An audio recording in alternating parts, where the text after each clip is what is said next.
You're spending the early hours listening to Overnights with Matt live across Australia on the Super Radio Network. 13 12 69 is our open line number, and let's shoot over to the open line and see if John's there. John, you there? Good morning, Matt. I've got to congratulate you. You run a very, very good program. You're a very good presenter, and you're very intelligent. You've just had two fellas on there, three fellas actually, Glenn and Mark, Glenn the truckie and Mark. Very, very smart men that know what's going on. Thanks, mate. Now, before we... you're very kind, by the way, John, but before we go anywhere else, could you turn that radio down just in the background? Would that be okay? I don't even know if there's one on. It's on my phone. Is it still there? Oh, yeah, maybe you just need to have it off your phone, the volume down on your phone, perhaps. I don't know. Can you still hear it, can you? Yes, I can. So, because it'll drive the listeners crazy. Well, wait a minute, mate. We can do that. So I'm going to try and tell you, everyone, listeners, just about some latest information about the flights that went down in Washington, D.C. So I'll get to that before the end of the show. That's the plan anyway. Is that gone now? It sure has, mate. Well done. Okay. Now, I've got to make a comment about Dennis saying about Delaney's being a smart fella. Since he took over, he took the trotting game over. Yes. 8 tracks shut down. 8. Go to Menangle any Tuesday, you can walk in for nothing. No one goes there. Go to a midweek race meeting in Sydney, might find 500 or 600 people there. It's all TAB and everything. I've been mixed up in that game all my life. I won't go any further than that. Okay, no, good comment. Good to get the other point of view. Let's go, John. The homeless people in Sydney, that's been there. I was in a taxi business. I was a logistic manager of a depot down right behind the Matthew Talbot Hostel. Yep. That's back in the 60s. What did you see? I saw things that would tear your heart out. Oh. Tear your heart out. And you've got to ask people what happens to them, why they're in that situation, and when you get their stories, there's the old saying, walk a mile in my shoes before you criticise me. And the low-down act that the Mayor of Sydney, as soon as there's a show on, like the parade up Oxford Street, they bundle them all off, shove them somewhere, then when the thing's over, they say, go back on the streets. Do they supply them with anything? Yet the people coming in from overseas, crying poor mouth and everything else, we're refugees, with no checks on them or anything, they get accommodation straight away. To hear the people in the nursing home situation, they're discarded people. If you haven't got a family back up, you're just thrown to the scrap heap. We've forgotten as a society, as a country, how to care about each other. Like, I read back, I'm younger than some people who are listening, but you read about the solidarity between Australians during, the Great War, the Second World War, Depression, during the financial boom of the 50s and 60s. We seem to care about each other in the suburbs as well. I don't know, we seem to have lost our way a bit. Well, that come to end when Whitlam got in and with all these treaties.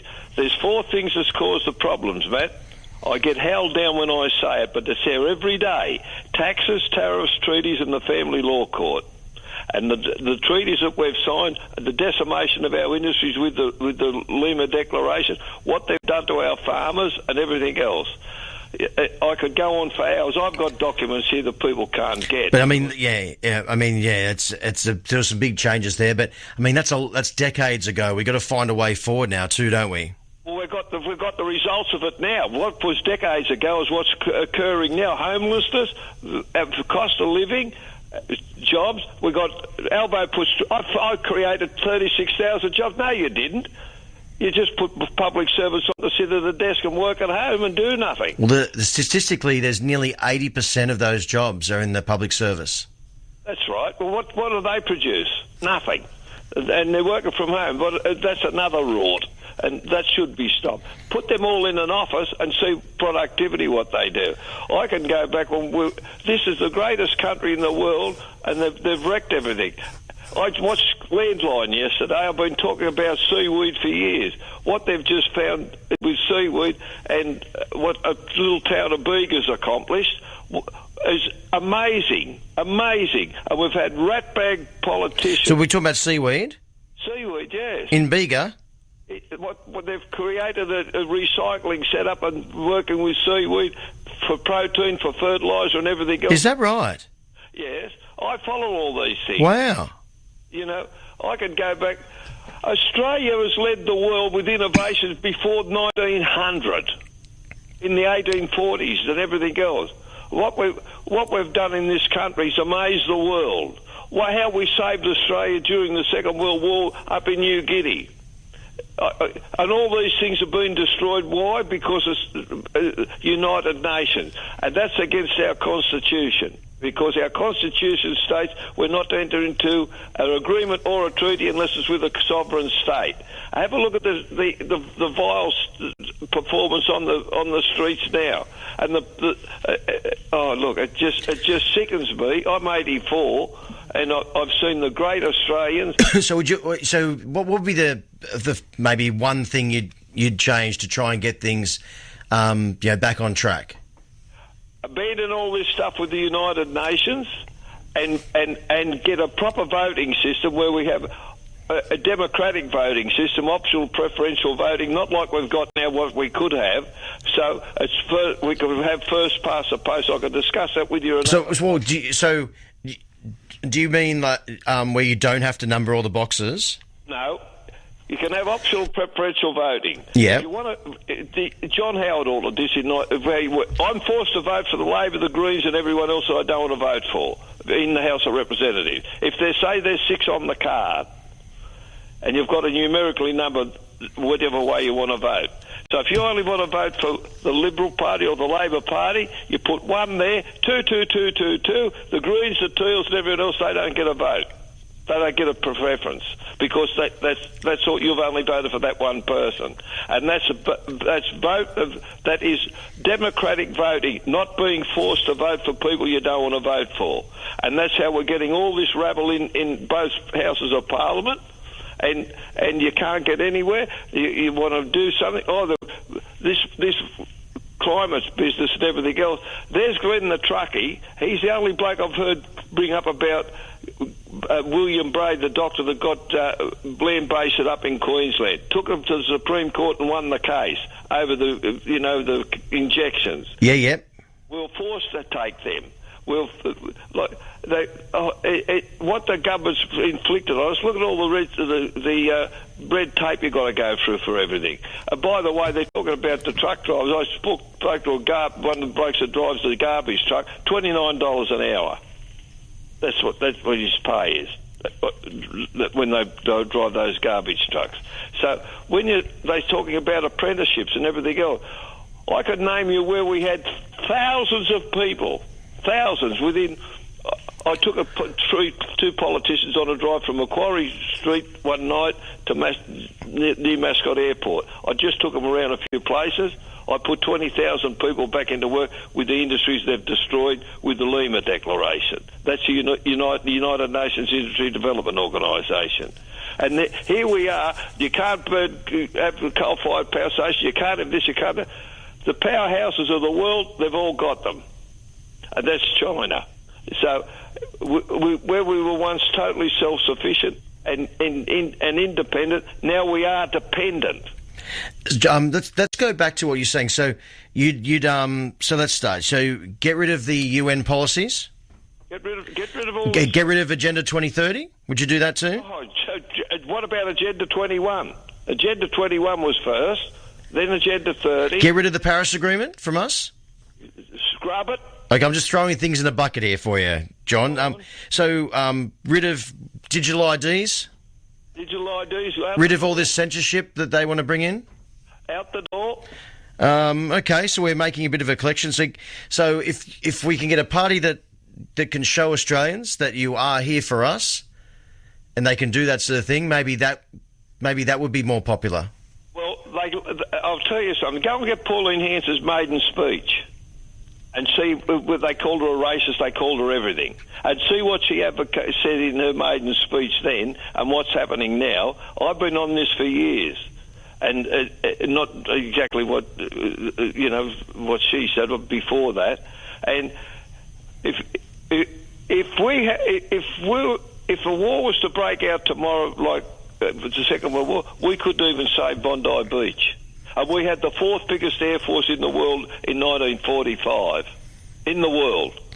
And we made hundreds of planes here. We were making a plane a week. We were making planes in this country. Yes, and it was... I've just told an RAAF Padre we built the fastest piston engine propelled plane in the world in 1945, the CA-15. It could go just on 500 miles an hour and carry a 500-pound bomb. And it was Squadron 100 up in New Guinea that found where the Japanese were and how they did things like that. They had the chocolate soldiers, they call them, young blokes that went up there and everything else. The way they've run this place... And brought stuff in. The GST. Why did we have to have the GST? Because in 1953 we passed the Tax Act. And in 28th of October 1996 in the Sydney Morning Herald, Mr Jim Kalali stated the multinationals have paid little or no tax since 1953. That year, 86% of all tax from the PAYE. The same thing's happening today. I'm not sure much has changed there. Then we bring in the GST. I called it the grab, snatch and take, but it should be called the government swindle tax. I just went to get some fish and chips last night, and there was 25% tax on it because of 10% GST and a 15% surcharge. So 15% surcharge? 15% surcharge. I don't quite understand. That can't happen. That's not a thing. I've got the docket here to show it to you.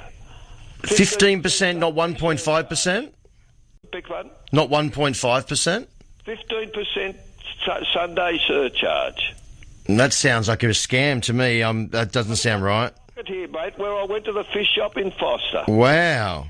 That's not good. I hope it was good fish and chips. No, I'll never go back there again. I think to myself, they're just playing the rort because it's holiday time and silly looking people will pay everything. Then they'll cry poor mouth. How many of them are on the rorts? The NDIS, Mr. Short.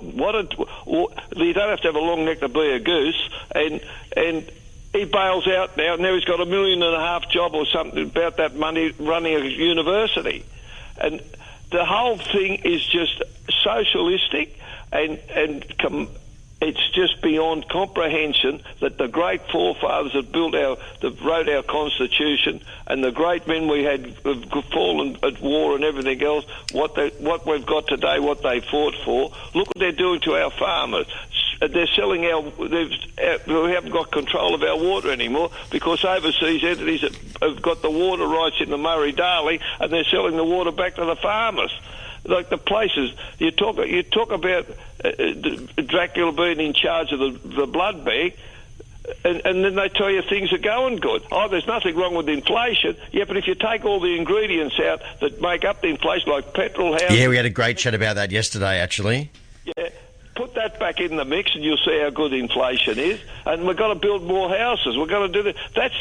The countries that are going good are manufacturing and exporting, and the stuff we export, we're losing control of. Now, John, before I go, because I have to go, I just want to go back to one more thing about the optional preferential voting, just so our listeners can catch up on what we've been talking about. So, I mean, one of the big advantages of optional preferential voting is there'd be barely any informal votes, I reckon, because it'd be so much easier for the voters.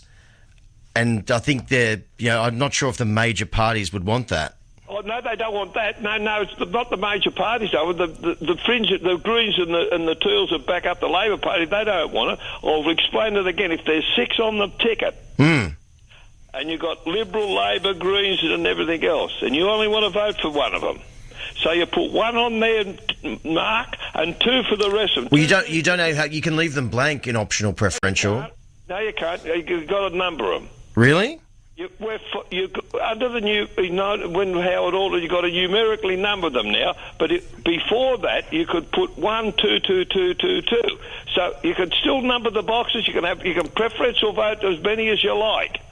But if you just want to vote for 1, that's what you do. If you just want to vote for 2, you can put 1, 2, 3, 3, 3, 3, 3. Okay, I'm not sure. I thought you could just leave the rest of them blank. You could 1, 2, 3. It's an invalid vote.